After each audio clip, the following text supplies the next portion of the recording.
Everyone, welcome back to my YouTube channel. दोस्तों, कैसे हैं आप सब? उम्मीद करती हूँ बहुत बढ़िया होंगे, मजे में होंगे। मैं भी बिल्कुल बढ़िया हूँ। तो जैसा कि आप सभी जानते हैं, बीच बीच में मैं आप लोगों के लिए मैराथन वीडियोस भी इंक्लूड करी।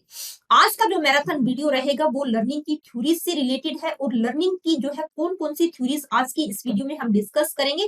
तो दो बहुत ही इंपॉर्टेंट थ्योरीज को मैंने इंक्लूड किया है यहाँ पर। मैं आप लोगों को बताना चाहूंगी, पिछले जो मैराथन वीडियो थी उसमें मैंने लर्निंग की 4 बहुत महत्वपूर्ण थ्योरीज को इंक्लूड किया था। कौन कौन सी? थॉर्नडाइक की trial and error theory, insight theory, operant conditioning theory और क्लासिकल कंडीशनिंग थ्योरी। इन चारों थ्योरीज को बिल्कुल डिटेल में मैंने वहां पर करवाया हुआ है। और आज का जो वीडियो रहेगा उसमें ये दो इंपॉर्टेंट थ्योरीज रहेंगी। कौन कौन सी? सोशल लर्निंग थ्योरी, जो कि एल्बर्ट बंडूरा के द्वारा दी गई है, बहुत ही डिटेल में मैंने इस थ्योरी को करवाया है। और इसके बाद रॉबर्ट गैने की हायरार्की ऑफ लर्निंग, यानी कि रॉबर्ट गैने का जो पदानुक्रम सिद्धांत है वो क्या है। तो रॉबर्ट गैने की थ्योरी को भी बिल्कुल डिटेल में करवाया हुआ है। यानी कि यहाँ पर उन्होंने जो 8 टाइप्स बताए हैं, 8 प्रकार की लर्निंग की बात की है, उसको इंक्लूड किया है। 9 इवेंट ऑफ इंस्ट्रक्शंस की बात करते हैं रॉबर्ट गैने, और लर्निंग आउटकम्स की 5 कैटेगरीज उनके द्वारा बताई गई हैं। साथ में इस थ्योरी का एजुकेशनल इम्प्लीकेशन क्या होगा। तो बिल्कुल रॉबर्ट गैने को आप बिल्कुल डिटेल में यहाँ समझ पाए। और यहाँ आप लोगों को बताना चाहूंगी, चाहे आप सी टेट, एच टेट, किसी अदर स्टेट के टेट के लिए प्रिपरेशन कर रहे हैं, एजुकेशन में नेट का प्रिपरेशन कर रहे हैं, या किसी भी टीचिंग एग्जाम जहां पर आप लोगों से पेडागोजी पूछी जाती है, वहां पर ये लर्निंग की थ्योरीज आपको देखने को मिलेंगी। तो चलिए स्टार्ट करते हैं आज की इस वीडियो को।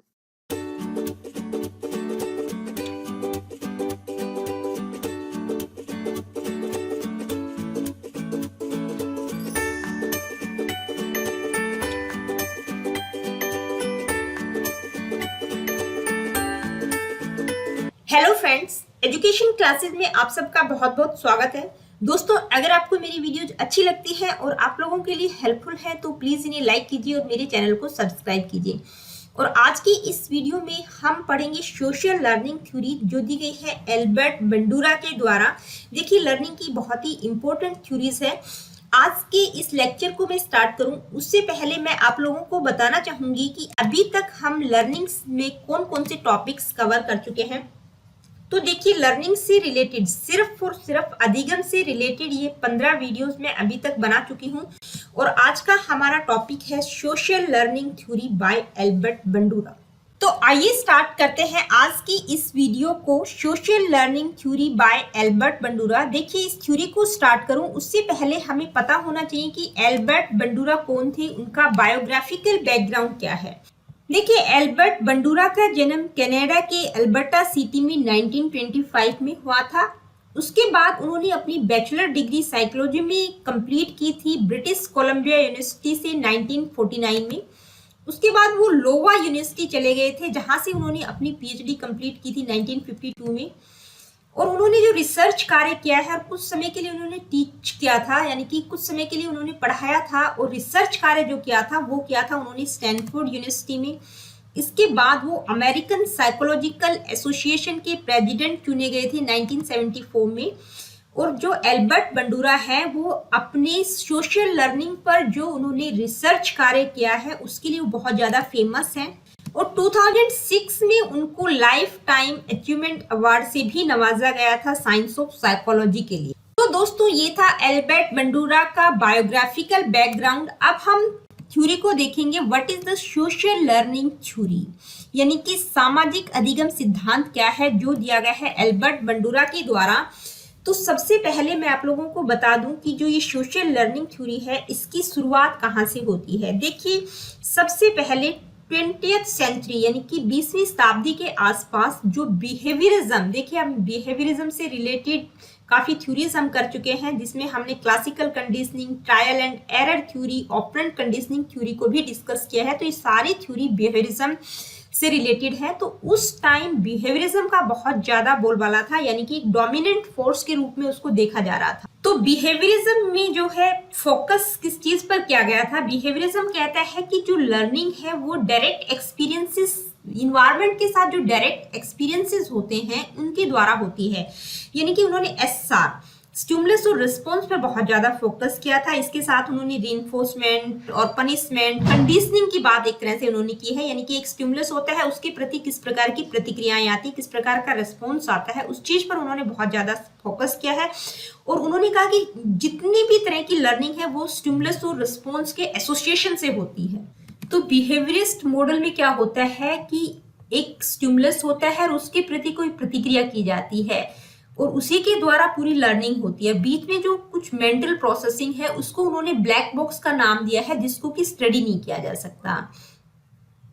तो पहले की जितनी भी थ्योरीज थी जो बिहेवियरिस्टिक मॉडल पर आधारित थी, जैसे ऑपरेंट कंडीशनिंग, क्लासिकल कंडीशनिंग और ट्रायल एंड एरर थ्योरी, तो इन सभी थ्योरीज में यही देखने को मिलता है कि एक स्टिमुलस होता है, उसके प्रति कोई ना कोई रिस्पॉन्स किया जाता है। लेकिन उसके बाद कॉग्निटिव थ्योरीज आ गई और कॉग्निटिव मॉडल जो आया उसमें ये कहा गया कि केवल स्टिमुलस और रिस्पॉन्स के द्वारा, यानी कि इन्वायरमेंट में जो इनपुट किया जाता है और उसके बाद जो आउटपुट आता है बिहेवियर का, उसके द्वारा लर्निंग नहीं होती। तो बिहेवियरिस्ट मॉडल में जो कहा गया था कि जो ब्लैक बॉक्स है, जो कुछ मेंटल प्रोसेस है, उसको स्टडी नहीं किया जा सकता। तो कॉग्निटिव मॉडल में कहा गया कि ये जो मीडिएशनल प्रोसेस है, कुछ मेंटल इवेंट्स हैं, इनको भी स्टडी किया जा सकता है। और अगर इनको स्टडी कर लिया जाता है तो बिहेवियर को समझना बहुत इजी हो जाएगा, यानी कि किस तरह का बिहेवियर निकल कर आएगा based on the stimulus, based on the input in the environment. तो उसके आधार पर जो है लर्निंग जो होगी वो बहुत ही बेहतर तरीके की होगी। तो जो कुछ मेंटल इवेंट्स है या मीडिएशनल प्रोसेस है उसको स्टडी किया जा सकता है, यानी कि उसको भी साइंटिफिकली स्टडी किया जा सकता है। और जो कॉग्निटिव मॉडल है वो पूरा इसी पर आधारित है और सोशल लर्निंग थ्योरी भी कॉग्निटिव मॉडल का ही एक पार्ट है।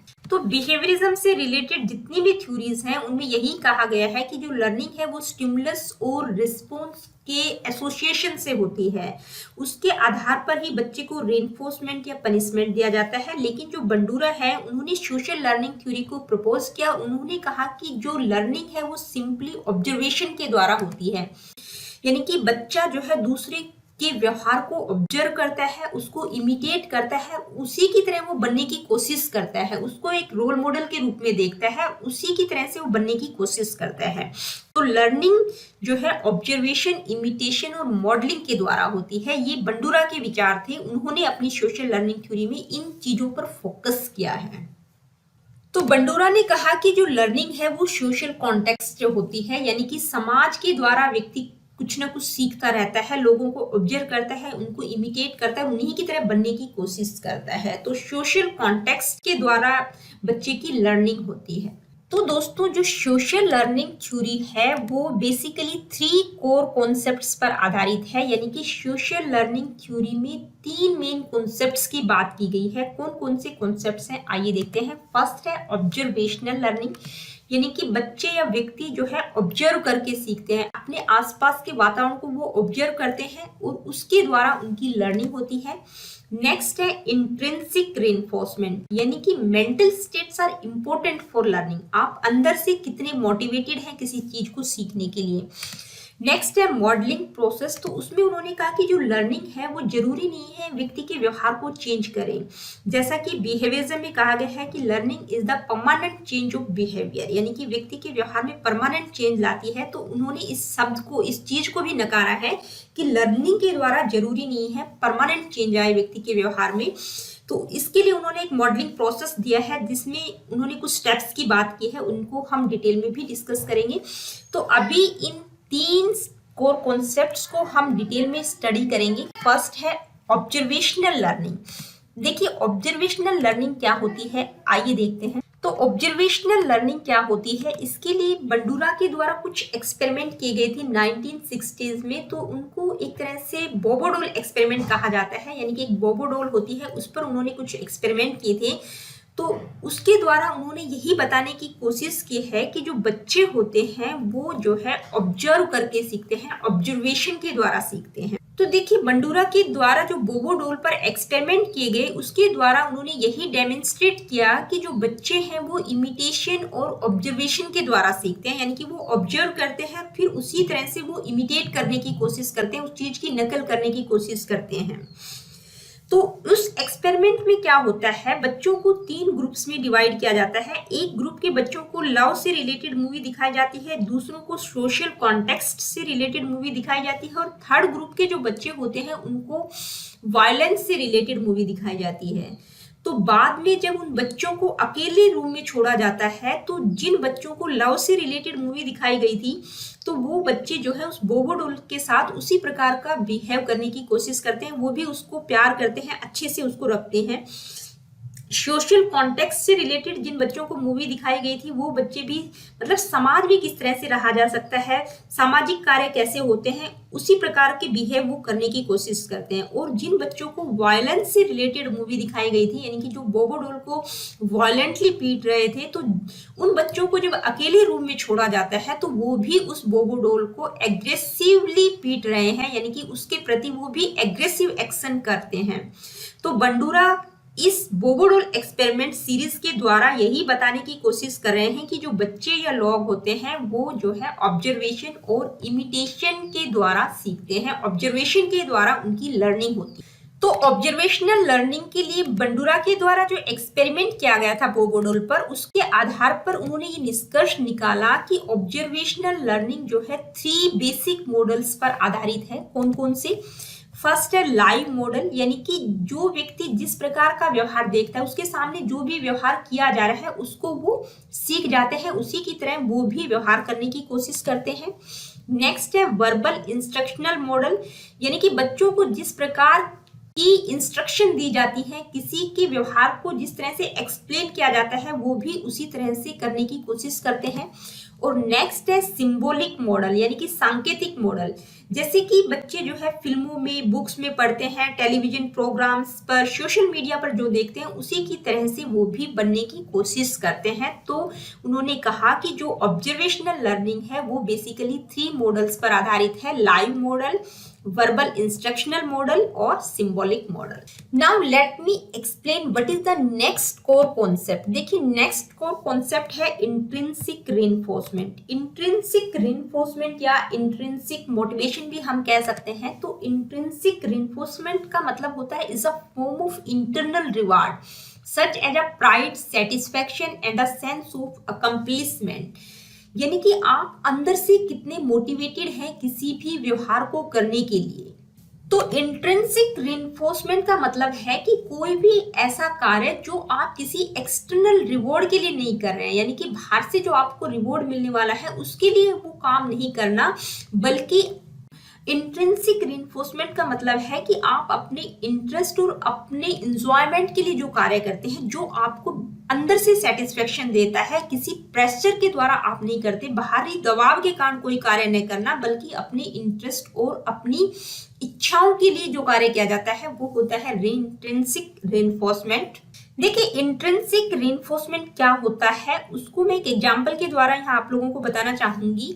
मान लीजिए कोई बुक आप पढ़ रहे हैं, वो बुक आप इसलिए पढ़ रहे हैं क्योंकि आपको कोई क्लास पास करनी है या आपको कोई एग्जाम क्लियर करना है, तो वो जो है एक्सटर्नल रिवॉर्ड है, एक्सटर्नल रिइंफोर्समेंट है, यानी कि आप किसी बाहरी दबाव के कारण कर रहे हैं।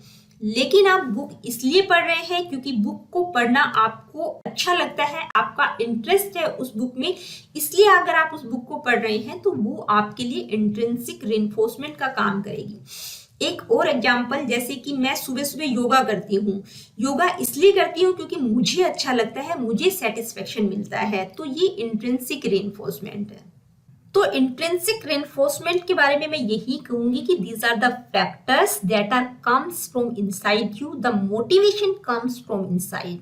तो इंट्रिंसिक रिइंफोर्समेंट का जो कॉन्सेप्ट है उसको आगे जो है कॉग्निटिव फैक्टर से लिंक किया गया, यानी कि यहाँ पर आपका संज्ञान काम कर रहा है, आप अपने pride, satisfaction and sense of accomplishment के लिए काम कर रहे हैं कि आप इंटरनली कितने मोटिवेटेड हैं। तो यहाँ पर आपका कॉग्निटिव फैक्टर काम कर रहा है। तो आगे चलकर बंडूरा ने जो है इस थ्योरी को सोशल कॉग्निटिव लर्निंग थ्योरी के रूप में डेवलप किया। तो पहले सोशल लर्निंग थ्योरी बिहेवियरिज्म के अंतर्गत आती थी, लेकिन बाद में इस थ्योरी को कॉग्निटिविज्म के अंतर्गत शामिल किया गया क्योंकि कॉग्निटिव फैक्टर्स पर भी उन्होंने फोकस किया है। अब इस थ्योरी का थर्ड कोर कॉन्सेप्ट क्या है, वो है मॉडलिंग प्रोसेस। देखिए मॉडलिंग प्रोसेस क्या है। मॉडलिंग प्रोसेस में क्या होता है कि व्यक्ति या बच्चा किसी को अपना रोल मॉडल मान लेता है, यानी कि पहले वो ऑब्जर्व करता है, इमिटेट करता है और जिसको वो अच्छा मानता है उसी की तरह से वो बनने की कोशिश करता है।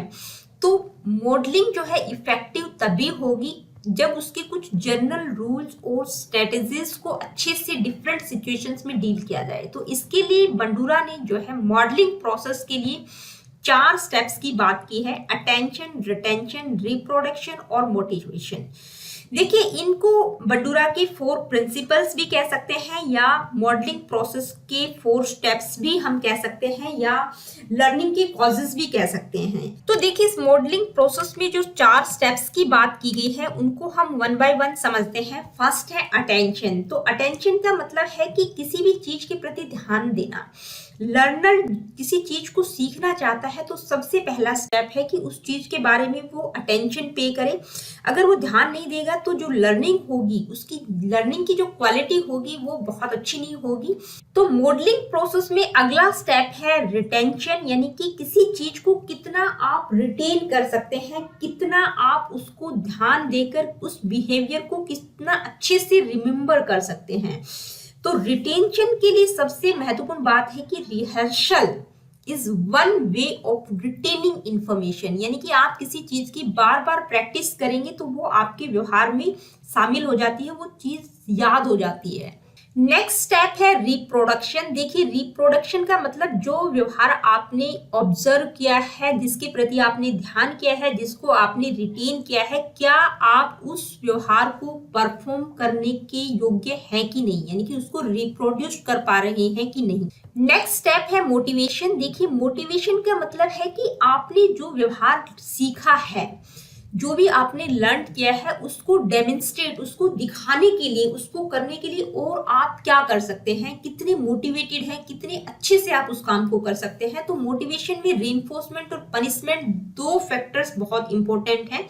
तो ये जो 4 स्टेप्स हैं, अटेंशन, रिटेंशन, रिप्रोडक्शन और मोटिवेशन, इनको हम बंडूरा के 4 प्रिंसिपल्स भी कह सकते हैं, यानी कि लर्निंग के 4 प्रिंसिपल्स भी कह सकते हैं, 4 स्टेप्स भी कह सकते हैं या मॉडलिंग प्रोसेस के 4 स्टेप्स भी कह सकते हैं। तो दोस्तों यहाँ मैं आप लोगों को एक बात बताना चाहूंगी कि मेरी जितनी भी वीडियोस हैं, यानी कि अभी रिसेंटली मैंने जितनी भी वीडियोस अपलोड की हैं, उनमें जिस तरह के टेम्पलेट्स का मैं यूज कर रही हूँ, टेम्पलेट डिजाइन्स में बनाती हूँ, वो मेरा छोटा सा बेटा है 4th क्लास में, वो मेरे को बनाकर देता है और वो ये कहता है कि मम्मा आप अपनी वीडियोस में जरूर बताइएगा कि ये टेम्पलेट डिजाइन मैंने बनाया है। अगर आप लोगों को उसके ये टेम्पलेट डिजाइन अच्छे लगते हैं तो मुझे कमेंट बॉक्स में लिखकर जरूर बताइएगा। तो दोस्तों ये सोशल लर्निंग थ्योरी जो है 3 कोर कॉन्सेप्ट्स पर आधारित है: ऑब्जर्वेशन, इंट्रिंसिक रीइंफोर्समेंट और थर्ड है मॉडलिंग प्रोसेस। इन 3 कोर कॉन्सेप्ट्स पर आधारित है। इसके अलावा बंडूरा ने जो है रेसिप्रोकल डिटर्मिनिज्म और विकेरियस लर्निंग की भी बात की है। तो रेसिप्रोकल डिटर्मिनिज्म क्या होता है उसको हम समझते हैं। रेसिप्रोकल डिटर्मिनिज्म जो है इस थ्योरी का कोर कॉन्सेप्ट है। तो रेसिप्रोकल डिटर्मिनिज्म जो है 3 फैक्टर्स पर आधारित है। उसमें 3 फैक्टर्स होते हैं। बंडूरा कहते हैं कि जो ह्यूमन बिहेवियर है, यानी कि व्यक्ति का जो व्यवहार है, वो इन 3 फैक्टर्स पर आधारित होता है। एक है पर्सनल या कॉग्निटिव फैक्टर, दूसरा है इन्वायरमेंटल फैक्टर और थर्ड है बिहेवियरल फैक्टर्स। और ये तीनों ही फैक्टर्स एक दूसरे को प्रभावित करते हैं, यानी कि पर्सनल फैक्टर्स इन्वायरमेंटल फैक्टर्स को प्रभावित करते हैं, इन्वायरमेंटल फैक्टर्स बिहेवियरल फैक्टर्स को प्रभावित करते हैं और बिहेवियरल फैक्टर्स पर्सनल फैक्टर्स को प्रभावित करते हैं। इसलिए इस मॉडल को जो है उन्होंने रेसिप्रोकल डिटर्मिनिज्म का नाम दिया है।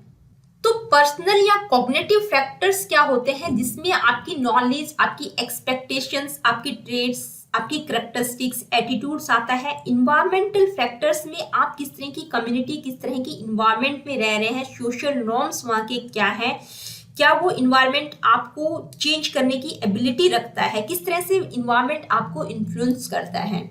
और बिहेवियरल फैक्टर्स में आपकी स्किल्स, आपकी सेल्फ एफिकेसी और प्रैक्टिस, यानी कि आपके अंदर कितनी कैपेसिटी है किसी काम को करने की, उसको कहते हैं सेल्फ एफिकेसी।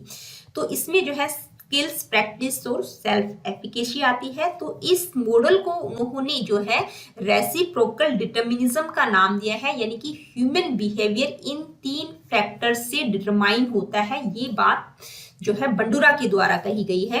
अब उन्होंने विकेरियस लर्निंग की भी बात की है। देखिए विकेरियस लर्निंग क्या होती है, इस तरह की लर्निंग जिसमें व्यक्ति जो है डायरेक्ट एक्सपीरियंसेस के द्वारा न सीखकर इनडायरेक्ट एक्सपीरियंसेस के द्वारा सीखता है, यानी कि दूसरे व्यक्तियों के अनुभवों से कुछ सीखना, उसको कहा जाता है विकेरियस लर्निंग। तो विकेरियस लर्निंग को यहाँ मैं आप लोगों को एक एग्जाम्पल के द्वारा बताना चाहूंगी कि किस तरह से हम दूसरों की इनडायरेक्ट एक्सपीरियंसेस से सीखते हैं। मान लीजिए किसी व्यक्ति को स्नेक ने काट लिया और हमने देखा कि स्नेक के काटने से उस व्यक्ति की डेथ हो गई, तो क्या हम भी उसको डायरेक्ट एक्सपीरियंस लेंगे उससे कि हम भी स्नेक के पास जाएंगे, हम भी ये चेक करेंगे कि क्या स्नेक के काटने से डेथ होती है कि नहीं। तो हम जो है दूसरों के एक्सपीरियंस से भी कुछ ना कुछ सीखते हैं। हर चीज को डायरेक्ट एक्सपीरियंस के द्वारा नहीं सीखा जाता, समाज में दूसरे लोगों के एक्सपीरियंसेस के द्वारा भी हम सीखते हैं, इनडायरेक्ट एक्सपीरियंसेस के द्वारा सीखते हैं। That is called vicarious learning. तो दोस्तों ये थी सोशल लर्निंग थ्योरी, जिसमें बंडूरा ने बहुत सारे कॉन्सेप्ट्स दिए हैं, 3 core concept, reciprocal determinism, vicarious learning. अब हम डिस्कस करेंगे इस थ्योरी का एजुकेशनल इम्प्लीकेशन क्या है, यानी कि शिक्षा में इस थ्योरी को किस तरह से यूज किया जा सकता है। तो फर्स्ट पॉइंट क्या है, this theory can be used to teach positive behaviours to students. Teachers can use positive role models to increase desired behaviors and thus change the culture of a school. देखिए इस theory के द्वारा हमें ये सीखने को मिलता है कि अगर बच्चों के सामने पॉजिटिव बिहेवियर किया जाए तो बच्चे भी उसी प्रकार का व्यवहार करना सीखेंगे, क्योंकि बच्चे जो है ऑब्जर्व करते हैं, इमिटेट करते हैं। Next point, other classroom strategies such as increasing children and building self-efficacy are rooted in social learning theory. देखिए social learning theory में self-efficacy यानी कि आपकी कैपेसिटी कितनी है, उसको किस तरह से बिल्डअप किया जा सकता है, उस चीज के द्वारा बच्चों को इंक्रेज किया जा सकता है अलग अलग तरह की स्ट्रेटेजीज के द्वारा। तो इसके द्वारा भी बच्चों की लर्निंग बेहतर होगी। Next point, Bandura states that learning every single thing from personal experience is hard and could be potentially dangerous. He claims that much of a person's life is rooted in social experiences. Thus, observing others is naturally advantageous to gaining knowledge and skills. देखिए अभी मैंने vicarious learning जो आप लोगों को समझाई थी उसमें यही बताया था कि बंडूरा यही कहते हैं कि हर चीज का पर्सनल एक्सपीरियंस लेना बहुत मुश्किल होता है। जो बच्चा होता है वो सोशल एक्सपीरियंसेस के द्वारा बहुत कुछ सीखता है। हम हर चीज का पर्सनल एक्सपीरियंस नहीं ले सकते, दूसरों को ऑब्जर्व करके इमिटेट करके हम बहुत ज्यादा नॉलेज गेन कर सकते हैं। तो बंडूरा ने जो है पर्सनल एक्सपीरियंसेस की बजाय सोशल एक्सपीरियंसेस पर भी फोकस किया, यानी कि इनडायरेक्ट एक्सपीरियंसेस के द्वारा भी हम बहुत कुछ सीखते हैं। ज्यादातर हमारी जो लर्निंग होती है वो सोशल एक्सपीरियंसेस के द्वारा होती है बजाय की पर्सनल एक्सपीरियंस। तो दोस्तों ये थी सोशल लर्निंग थ्योरी, जो पहले बिहेवियरिज्म के अंतर्गत आती थी, लेकिन बाद में बंडूरा ने जो है इसमें कॉग्निटिव फैक्टर्स की बात की, तो ये जो थ्योरी है कॉग्निटिविज्म के अंतर्गत आ गई। तो अगर अभी आप लोगों से पूछा जाता है कि जो बंडूरा की सोशल लर्निंग थ्योरी है वो कॉग्निटिविज्म, कंस्ट्रक्टिविज्म या बिहेवियरिज्म के अंतर्गत आती है, तो ये जो थ्योरी है ये अभी कॉग्निटिविज्म के अंतर्गत आती है। तो दोस्तों आज की वीडियो में इतना ही। अगली वीडियो में एक नए लेक्चर के साथ आपसे फिर मुलाकात होगी।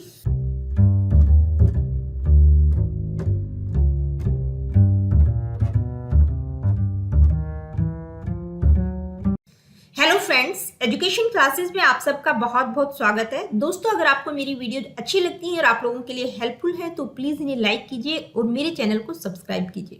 तो दोस्तों जैसा कि आप सभी जानते हैं हम लर्निंग और लर्निंग थ्योरीज से रिलेटेड टॉपिक्स कवर कर रहे हैं। तो आज की इस वीडियो में हम लर्निंग की एक और थ्योरी को डिस्कस करेंगे, यानी कि रॉबर्ट गैने की हायरार्की ऑफ लर्निंग, यानी कि रॉबर्ट गैने के द्वारा जो पदानुक्रमिक सिद्धांत दिया गया है उसको आज की इस वीडियो में डिस्कस करेंगे। तो इस थ्योरी में हम क्या क्या करने वाले हैं आज की इस वीडियो में, 8 टाइप्स ऑफ गैनेस हायरार्की, यानी कि गैने ने जो लर्निंग के 8 टाइप्स की बात की है, 8 टाइप्स उन्होंने बताए हैं अपने इस सिद्धांत में, तो उनको डिस्कस करेंगे। 5 कैटेगरीज ऑफ लर्निंग आउटकम्स, उन्होंने 5 कैटेगरीज बताई हैं, या हम इसको टेक्सोनोमी भी कह सकते हैं, टेक्सोनोमी ऑफ लर्निंग आउटकम्स या वैरायटीज ऑफ लर्निंग आउटकम्स भी कह सकते हैं। जो 5 कैटेगरीज की बात की है उनको डिस्कस करेंगे। After that Gagne 9 events of instruction, उन्होंने 9 इवेंट्स दिए हैं इंस्ट्रक्शन के, उनको भी हम करेंगे। और लास्ट में हम इस थ्योरी का एजुकेशनल इम्प्लीकेशन क्या है उसको डिस्कस करेंगे। तो दोस्तों, इस थ्योरी को मैं स्टार्ट करूं उससे पहले मैं आप लोगों को बताना चाहूंगी कि लर्निंग में अभी तक हम क्या क्या कंप्लीट कर चुके हैं। तो पहली वीडियो मैंने आप लोगों के लिए बनाई थी कॉन्सेप्ट ऑफ लर्निंग, उसके बाद टाइप्स ऑफ लर्निंग स्टाइल्स, यानी कि अधिगम शैलियां कितने प्रकार की होती हैं, अधिगम को प्रभावित करने वाले कारक कौन कौन से हैं, लर्निंग थ्योरीज जिसमें हमने बिहेवियरिज्म, कॉग्निटिविज्म और कंस्ट्रक्टिविज्म को डिटेल में डिस्कस किया था।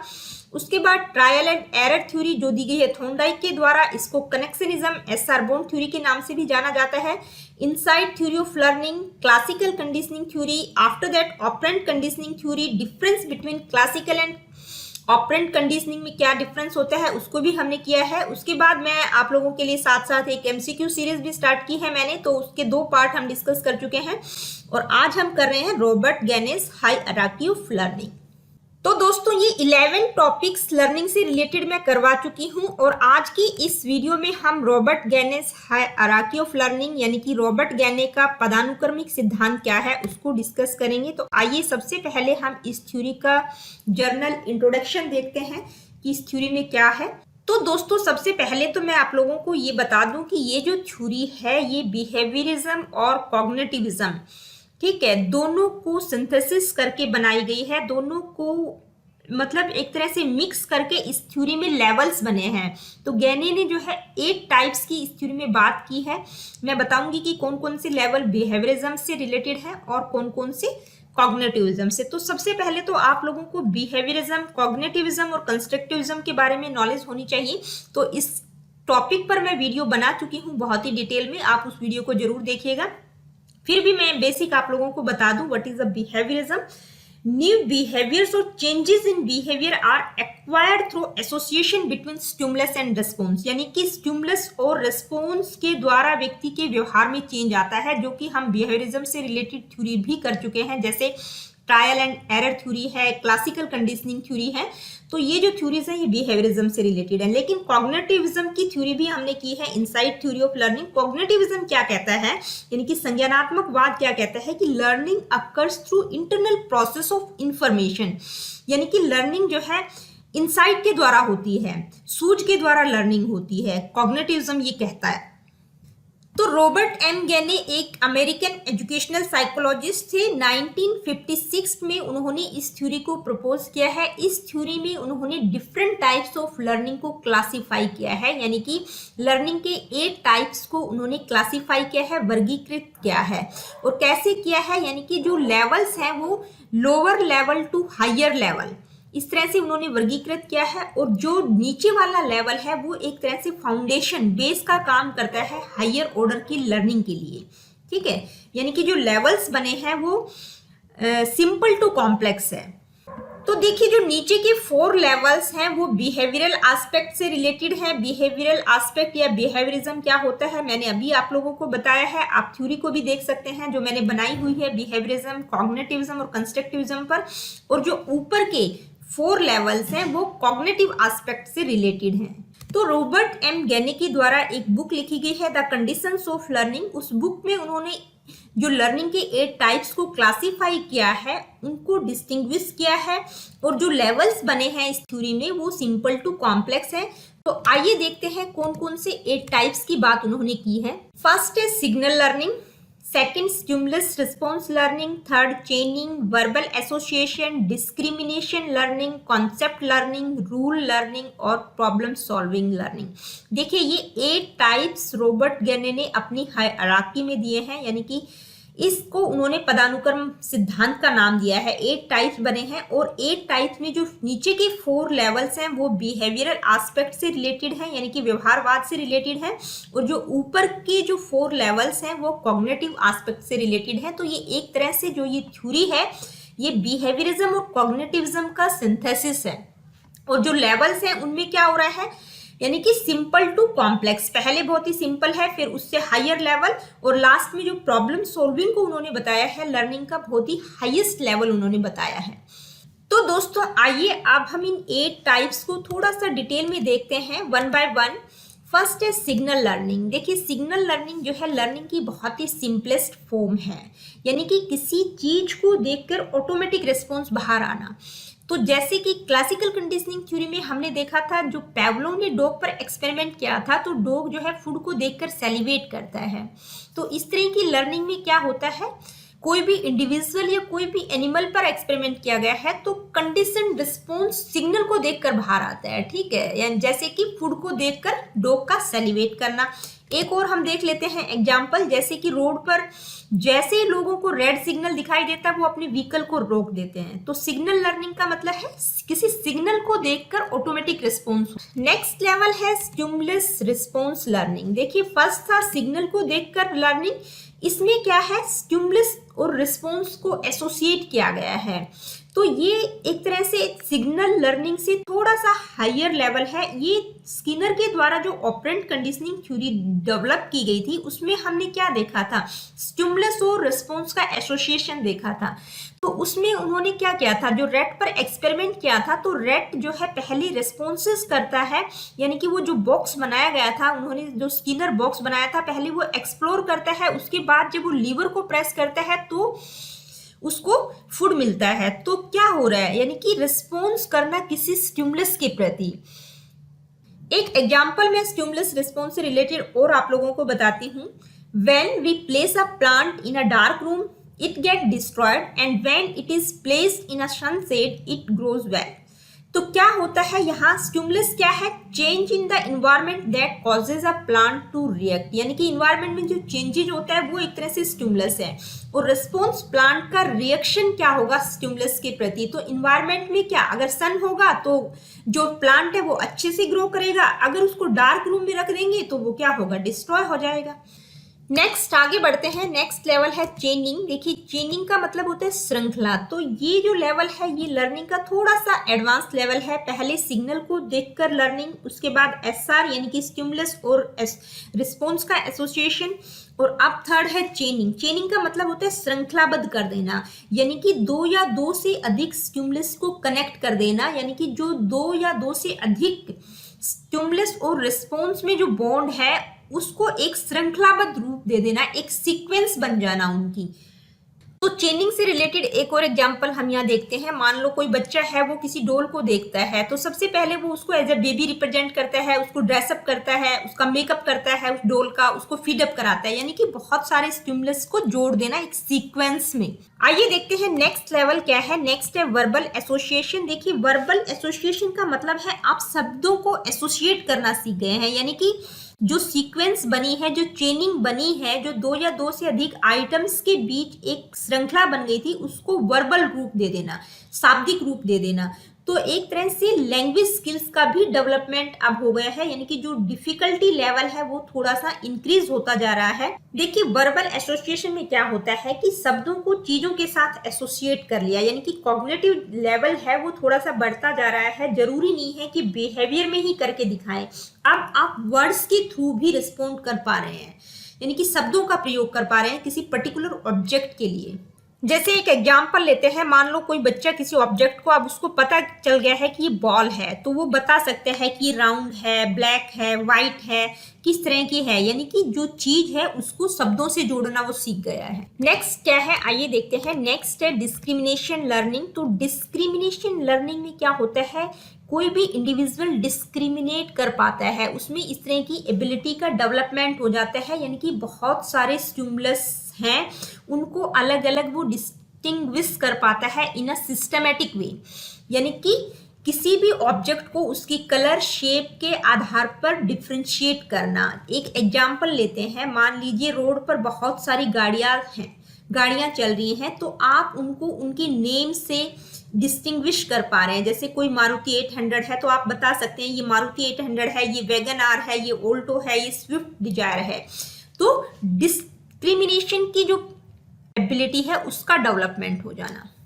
नेक्स्ट है कॉन्सेप्ट लर्निंग। देखिए कॉन्सेप्ट लर्निंग में क्या होता है, किसी भी चीज की जो एब्स्ट्रैक्ट कैरेक्टरिस्टिक्स होती हैं उनको समझना, यानी कि उन चीजों की अमूर्त विशेषताएं क्या है, किसी पर्टिकुलर चीज की एब्स्ट्रैक्ट कैरेक्टरिस्टिक्स क्या होंगी उनको समझना। तो कॉन्सेप्ट एक तरह से हमारे दिमाग में बनते हैं, वो कॉन्सेप्ट कोई भी हो सकता है, जैसे एडिशन का कॉन्सेप्ट क्या होगा, किस तरह से हम ऐड करना सीखते हैं, मल्टीप्लिकेशन, सब्ट्रैक्शन, डिवीजन, इसी तरह से कुछ शेप से रिलेटेड कॉन्सेप्ट्स हो सकते हैं, जैसे रेक्टेंगल है, स्क्वायर है, रोम्बस है।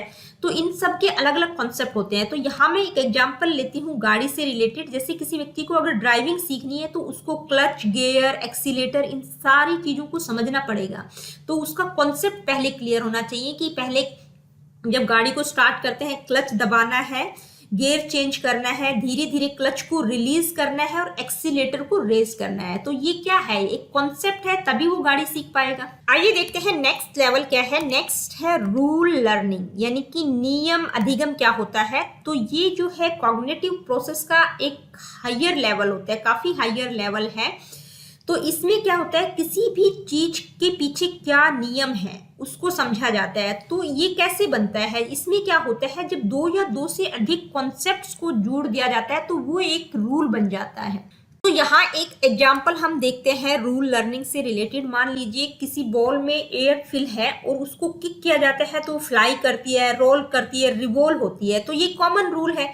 तो इसमें क्या क्या कॉन्सेप्ट है, फ्लाइंग का कॉन्सेप्ट है, रोलिंग का है, रिवॉल्विंग का है। ये सारे कॉन्सेप्ट जब समझ आ जाएंगे तो वो क्या बन जाता है, वो एक कॉमन रूल बन जाता है कि बॉल किस तरह से किक होने पर फ्लाई करती है, रोल करती है, रिवॉल्व करती है। नेक्स्ट लेवल है प्रॉब्लम सॉल्विंग। देखिए प्रॉब्लम सॉल्विंग जो है, गैने की जो हायरार्की उन्होंने दी है, 8 टाइप्स की उन्होंने बात की है। तो ये हाईएस्ट लेवल है कॉग्निटिव प्रोसेस का। उनकी जो थ्योरी है, उन्होंने जो 8 टाइप्स क्लासिफाई किए हैं उसमें उन्होंने बताया है कि प्रॉब्लम सॉल्विंग जो है इसका हाईएस्ट लेवल है। इसमें व्यक्ति के अंदर जो है कॉम्प्लेक्स रूल, एल्गोरिथम का प्रोसीजर, अलग अलग तरह की किसी पर्टिकुलर प्रॉब्लम का सॉल्यूशन क्या होगा, इस तरह की एबिलिटीज का विकास हो जाता है। यानी कि उसके सामने अगर कोई नई समस्या आती है तो उस न्यू समस्या को भी वो शॉर्ट आउट कर पाता है। तो दोस्तों ये थे 8 टाइप्स ऑफ लर्निंग जो गैने ने अपनी हायरार्की में दिए हैं, यानी कि सिंपल टू कॉम्प्लेक्स। उसमें क्या हो रहा है, इंक्रीजिंग कॉम्प्लेक्सिटी, यानी कि कॉम्प्लेक्सिटी जो कठिनाई का स्तर है वो बढ़ते क्रम में है। जो पहले के 4 लेवल हैं, यानी कि 1 to 4 है, वो बिहेवियरिज्म से रिलेटेड है, और ऊपर के जो 4 लेवल्स हैं वो कॉग्निटिविज्म से रिलेटेड है। तो एक तरह से बिहेवियरिज्म और कॉग्निटिविज्म का सिंथेसिस है ये थ्योरी। तो अगर मैं आपकी बीएड की बात करूं तो सिर्फ आपके 8 टाइप्स तक ही आते हैं, लेकिन थोड़ा सा हम इस थ्योरी को डिटेल में करेंगे क्योंकि मैं एमएड और नेट की भी बात कर रही हूं, ताकि आपको जो नेट में सिलेबस आता है उसको भी मैं आपको कवर करवा सकूं। तो दोस्तों अब हम इस थ्योरी में आगे डिस्कस करेंगे 5 कैटेगरीज ऑफ लर्निंग आउटकम्स, यानी कि अधिगम के जो परिणाम है उसको गैने ने 5 कैटेगरीज में डिवाइड किया है, या हम इसको कह सकते हैं गेनेस टैक्सोनॉमी ऑफ लर्निंग आउटकम्स। यानी कि जो गैने ने लर्निंग आउटकम्स की एक टैक्सोनॉमी बनाई है। टैक्सोनॉमी का मतलब होता है the scientific process of arranging things into groups, यानी कि कुछ चीजों को इस तरह से अरेंज करना, यानी कि साइंटिफिकली अरेंज करना ग्रुप्स में। तो दैट इज कॉल्ड टैक्सोनॉमी। तो इसको हम गैनेस टैक्सोनॉमी ऑफ लर्निंग आउटकम भी कह सकते हैं, या 5 कैटेगरीज ऑफ लर्निंग आउटकम भी कह सकते हैं, या 5 वेराइटीज ऑफ लर्निंग आउटकम। तो फर्स्ट कैटेगरी है इंटेलेक्चुअल स्किल्स। तो इंटेलेक्चुअल स्किल्स को मैं आप लोगों को समझाऊं उससे पहले मैं आप लोगों को बताना चाहूंगी कि जो 5 कैटेगरीज या 5 वेराइटीज ऑफ लर्निंग आउटकम्स की बात उन्होंने की है, तो उन्होंने जो है ये 5 कैटेगरीज जो हम अभी 1 by 1 डिस्कस करेंगे, इनको उन्होंने 3 टाइप्स ऑफ डोमेन में इंक्लूड किया है। देखिए अगर आप लोगों ने ब्लूम्स टैक्सोनॉमी पढ़ी है तो ब्लूम के द्वारा 3 तरह की डोमेन बताई गई है, कॉग्निटिव डोमेन, अफेक्टिव डोमेन और साइकोमोटर डोमेन। तो ये 5 कैटेगरीज उन 3 डोमेन्स के अंतर्गत ही आती हैं। तो फर्स्ट कैटेगरी है intellectual skills. Intellectual skills involve the procedural knowledge, means how to do things. देखिए इंटेलेक्चुअल स्किल्स में क्या होता है, नॉलेज का एक पूरा प्रोसीजर होता है कि चीजों को किस तरह से करना है। तो इसमें जो स्किल्स होती है उसको सब डिवाइडेड किया गया है। कैसे? फर्स्ट है discrimination, concrete concept, defined concept, rule and problem solving. तो डिस्क्रिमिनेशन होता है दो या दो से अधिक ऑब्जेक्ट्स को डिस्क्रिमिनेट करना, डिफरेंशिएट करना, मीन्स इस तरह की एबिलिटी जिसके आधार पर दो या दो से अधिक ऑब्जेक्ट्स को हम उसकी फिजिकल कैरेक्टरिस्टिक्स, फीचर्स, उसकी डायमेंशंस के आधार पर डिफरेंशिएट कर सकते हैं। ठीक है, अलग अलग हम उसको पहचान सकते हैं कि ये चीज है, दूसरी ये चीज है। तो इंटेलेक्चुअल स्किल्स में नेक्स्ट सब डिवीजन क्या है? Concrete concept. देखिए, कॉन्क्रीट कॉन्सेप्ट का मतलब होता है इस तरह की एबिलिटी जिसके आधार पर ग्रुप में से किसी एक ऑब्जेक्ट को पहचान लेना, उसको आइडेंटिफाई करना, उसकी कैरेक्टरिस्टिक्स, उसके फीचर्स, एट्रीब्यूट्स के आधार पर। नेक्स्ट है डिफाइंड कॉन्सेप्ट। देखिए, defined concept means is the ability to understand the meaning of an object, यानी कि किसी ऑब्जेक्ट का मीनिंग क्या है, उसका कॉन्सेप्ट क्या है, उसको समझना। जैसे फैमिली, जस्टिस, कम्युनिटी का मीन क्या है, तो उसका कॉन्सेप्ट क्या है, फैमिली का कॉन्सेप्ट क्या होगा, कम्युनिटी का कॉन्सेप्ट क्या होता है, इनको डिफाइन करना, इनका मीनिंग समझना। इंटेलेक्चुअल स्किल्स में अगला सब डिवीजन है रूल। रूल का क्या मतलब होता है? Rule is the ability to understand the relationship between objects and concepts, यानी कि दो या दो से अधिक ऑब्जेक्ट्स या कॉन्सेप्ट्स के बीच क्या रिलेशनशिप होगा, उसको हम कहते हैं एक रूल बन जाता है वो। जैसे how to multiply numbers, how to construct a circle. ठीक है, देखिए नेक्स्ट है प्रॉब्लम सॉल्विंग। प्रॉब्लम सॉल्विंग का मतलब किसी समस्या का समाधान निकालना, यानी कि एक बार हमने किसी प्रॉब्लम को सोल्व कर लिया, उसी प्रकार की कोई समस्या हमारे सामने आती है तो उसको किस प्रकार से सोल्व कर सकते हैं। तो ये सारा सब डिवीजन आता है इंटेलेक्चुअल स्किल्स के अंतर्गत, यानी कि उन्होंने बताया है इंटेलेक्चुअल स्किल्स को सब डिवाइड किया है discrimination, concrete concept, defined concept, rule और प्रॉब्लम सॉल्विंग। तो इंटेलेक्चुअल स्किल्स में क्या होता है कि एक पूरा प्रोसेस या प्रोसीजर होता है कि चीजों को किस तरह से करना है। नेक्स्ट कैटेगरी है कॉग्निटिव स्ट्रेटजीज। देखिए, कॉग्निटिव स्ट्रेटजीज में क्या होता है? Having certain techniques of thinking, ways of analyzing problems and having approaches to solving problems। देखिए, जो कॉग्निटिव स्ट्रेटजीज हैं वो इंटेलेक्चुअल स्किल्स से थोड़ी सी एडवांस होती है। उसमें क्या होता है कि व्यक्ति का एक तरह से हम इसको मेटा कॉग्निशन कह सकते हैं। देखिए, यानी कि मेटा कॉग्निशन का मतलब थिंकिंग प्रोसेस भी इन्वॉल्व होता है इसमें। व्यक्ति जो है प्रॉब्लम को एनालाइज कर पाता है, उसको अलग अलग अप्रोचेस प्रॉब्लम के ढूंढ पाता है, किस तरह से प्रॉब्लम को अलग अलग तरह से सोल्व करना है, तो थोड़ा सा हायर लेवल इसमें आ जाता है। नेक्स्ट है वर्बल इंफॉर्मेशन। देखिए, वर्बल इंफॉर्मेशन का मतलब शाब्दिक रूप से किसी चीज को इन्फॉर्म करना, means being able to state ideas, knowing that और हैविंग डिक्लेरेटिव नॉलेज, यानी कि जो नॉलेज आपने ग्रहण की है उसको शब्दों के द्वारा इन्फॉर्म करना, शाब्दिक रूप से उसको एसोसिएट करना, यानी कि जो थॉट्स हैं, आइडियाज हैं, जो चीज हमने फैक्ट देखे हैं उनको एक शाब्दिक रूप दे देना, नॉलेज को डिक्लेयर कर देना शब्दों के द्वारा। नेक्स्ट कैटेगरी है एटीट्यूड्स, यानी कि अभिवृत्तियां क्या होंगी। एटीट्यूड का मतलब क्या होता है? Attitude is an internal state that affects personal choice and actions over an object, person, event etcetera, यानी कि किसी ऑब्जेक्ट, किसी व्यक्ति, किसी इवेंट के प्रति आपकी क्या चॉइस है, आप किस तरह से कार्य करेंगे, आपकी सोच क्या है, आपका नजरिया क्या है, उसको बताता है। यानी कि आप कितने पॉजिटिव हैं, कितने नेगेटिवली किसी चीज को देख रहे हैं। नेक्स्ट है मोटर स्किल्स। देखिए, मोटर स्किल्स में क्या होता है? Which allows the physical movement necessary to perform the act, यानी कि किसी काम को करने के लिए आपके फिजिकल मूवमेंट्स क्या हैं, किस काम को आप किस प्रकार से फिजिकली आप किस प्रकार से कर रहे हैं। जैसे कोई डांस का काम है या रनिंग का काम है, तो ये जो है मोटर स्किल्स से रिलेटेड है। तो गेने के द्वारा जो 5 कैटेगरीज ऑफ लर्निंग आउटकम्स, यानी कि अधिगम परिणामों की जो 5 कैटेगरी बताई गई हैं, वो क्या करती हैं? वो एक तरह से लर्निंग आउटकम्स के लिए फाउंडेशन का काम करती हैं, यानी कि एक तरह से बेस का काम करती हैं। तो जब भी कोई टीचर किसी लेसन को टीच करते हैं तो उनको ये 5 कैटेगरीज ध्यान में रखनी चाहिए, माइंड में रखनी चाहिए। तो दोस्तों, अब इस थ्योरी में आगे हम गेने के द्वारा 9 इवेंट्स ऑफ इंस्ट्रक्शन की बात की गई है, यानी कि इंस्ट्रक्शन के उन्होंने 9 इवेंट्स बताए हैं। आइए देखते हैं कौन कौन से 9 इवेंट्स की उन्होंने बात की है। फर्स्ट है गेन अटेंशन, नेक्स्ट है inform the learners of objectives, उसके बाद stimulate recall of prior learning, present the content, next है प्रोवाइड लर्निंग गाइडेंस, उसके बाद है इलिसिट परफॉर्मेंस, प्रोवाइड फीडबैक, उसके बाद है असेस परफॉर्मेंस और 9th है इनहेंस रिटेंशन एंड ट्रांसफर। तो दोस्तों गेने के द्वारा इंस्ट्रक्शन के ये 9 इवेंट्स बताए गए हैं। अब इन 9 इवेंट्स को मैं आप लोगों को 1 बाय 1 एक्सप्लेन करूंगी कि 9 इवेंट्स क्या है और इनका पर्पस क्या है। तो फर्स्ट इवेंट है गेन अटेंशन। देखिए गेन अटेंशन का मेन पर्पस क्या है, यानी कि ध्यान आकर्षित करना। किनका? जो लर्नर्स हैं, जो सीख रहे हैं, उनका ध्यान आकर्षित करना, क्योंकि जो भी चीज, जो भी एक्टिविटी उनको करवाई जा रही है उसको वो बहुत अच्छे से कर पाए। इसके लिए जरूरी होता है कि उस एक्टिविटीज से पहले उनका ध्यान अपनी ओर आकर्षित करना। तो इसके लिए क्या किया जा सकता है? कोई भी टीचर क्या कर सकती है, या तो कोई ह्यूमरस वीडियो क्लिप उनको दिखा सकती है, हंसी मजाक की कोई वीडियो क्लिप दिखा सकती है, कोई जोक सुनाकर, कुछ क्वेश्चंस पूछकर जो है लर्नर्स का ध्यान अपनी तरफ आकर्षित करना, ताकि जो भी कुछ उनको काम कराया जाए उसको वो बहुत अच्छे से कर सके। नेक्स्ट है इन्फॉर्म लर्नर्स ऑफ ऑब्जेक्टिव्स। देखिए लर्नर्स को ऑब्जेक्टिव्स के बारे में इन्फॉर्म करना, यानी कि जो भी इसके गोल या ऑब्जेक्टिव होंगे, जो भी कुछ सिखाया जाएगा उसके ऑब्जेक्टिव्स क्या होंगे, उसके लर्निंग आउटकम्स क्या होंगे, उसके बारे में लर्नर्स को इन्फॉर्म करना।